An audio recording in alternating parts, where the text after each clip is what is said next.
ರಾಜ್ಯದಲ್ಲಿ ಟ್ಯಾಟೂಗೆ ಬೀಳುತ್ತಾ ಕಡಿವಾಣ. ಯಾಕೆಂದ್ರೆ ಟ್ಯಾಟೂನಿಂದ HIV ಚರ್ಮದ ಕ್ಯಾನ್ಸರ್ ಮೇಲೆ ಆತಂಕ ಇರುವಂತದೀಗ. ಸೊ ಹಾಗಾಗಿ ಟ್ಯಾಟೂ ಪ್ರಿಯರಿಗೂ ಕೂಡ ಆರೋಗ್ಯ ಇಲಾಖೆ ಶಾಕ್ ಅನ್ನು ಕೊಟ್ಟಿದೆ. ರಸ್ತೆ ಬದಿಯ ಟ್ಯಾಟೂಗೆ ಕಡಿವಾಣಕ್ಕೆ ಈಗ ಹೊಸ ಕಾನೂನು ತರೋದಕ್ಕೆ ರಚನೆಗೆ ಈಗ ಸರ್ಕಾರ ಮುಂದಾಗಿದೆ.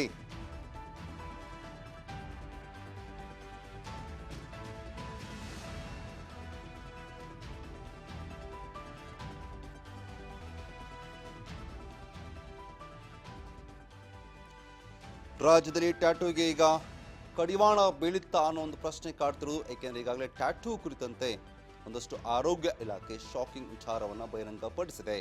ಏಕೆಂದರೆ ಟ್ಯಾಟೂ ಹಾಕಿಸಿಕೊಳ್ಳೋದ್ರಿಂದ ಟ್ಯಾಟೂ ವಿಚಾರದಿಂದಾಗಿ HIV ಹಾಗೂ ಚರ್ಮದ ಕ್ಯಾನ್ಸರ್ ಬರುವಂಥ ಸಾಧ್ಯತೆ ಹೆಚ್ಚಾಗಿದೆ ಅನ್ನುವಂಥದ್ದು ಈಗ ಬಂದಿರುವಂಥದ್ದು, ರಿಪೋರ್ಟ್ ಬಂದಿರುವಂಥದ್ದು. ಏಕೆಂದರೆ ಟ್ಯಾಟೂ ಹಾಕ್ಬೇಕಾದ್ರೆ ಅದೇನು ನೀಡಲ್ಸ್ ಬಳಸ್ತಾರೆ, ಆ ನೀಡಲಿಂದ HIV ಬರುತ್ತೆ. ಒಂದೇ ನೀಡಲ್ನ ಬೇರೆ ಬೇರೆಗೆ ಬಳಸ್ತಾರೆ, ಚುಚ್ಚುತ್ತಾರೆ ಅನ್ನೋದು ರೀಸನ್ ಇಟ್ಕೊಂಡು HIV ಕೂಡ ಬರುತ್ತೆ ಅನ್ನೋ ಮಾತನ್ನು ಹೇಳಿರೋದು. ಅದ್ರ ಜೊತೆಗೆ ಏನು ಆ ಟ್ಯಾಟೂಗೆ ಕಲರ್ ಏನು ಬಳಸ್ತಿರಲ್ಲ, ಆ ಇಂಕ್ ಏನು ಬಳಸ್ತಿಲ್ಲ, ಬ್ಲ್ಯಾಕು, ರೆಡ್ಡು, ಗ್ರೀನು ಅದೆಲ್ಲ ಏನಿದೆ, ಆ ಇಂಕ್ ಇದೆಯಲ್ಲ, ಕಲರ್ ಇದೆಯಲ್ಲ, ಅದು ಚರ್ಮದ ಕ್ಯಾನ್ಸರ್ಗೆ ಕಾರಣವಾಗ್ತಾ ಇದೆ ಅನ್ನುವಂತಹ ರಿಪೋರ್ಟ್ ಹೊರಬಿದ್ದಿದ್ದು, ಇದೀಗ ಈ ಟ್ಯಾಟೂಗೆ ಕಡಿವಾಣ ಹಾಕೋದಕ್ಕೆ ಸರ್ಕಾರ ಮುಂದಾಗಿದೆ.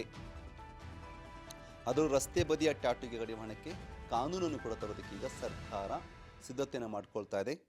ಹೊಸ ಕಾನೂನನ್ನು ತರೋದಕ್ಕೆ ಸರ್ಕಾರ ಚಿಂತನೆಯನ್ನು ಮಾಡ್ತಿರೋದು. ಹಾಗಾಗಿ ಟ್ಯಾಟೂ ಎಲ್ಲ ಯಾರು ಹಾಕಿಸ್ಕೊಳ್ತಾರೆ, ಟ್ಯಾಟೂ ಪ್ಲೇಯರ್ಗೆ ಒಂದು ರೀತಿಯಾಗಿ ಶಾಕಿಂಗ್ ಕೊಟ್ಟಿರುವಂಥದ್ದು.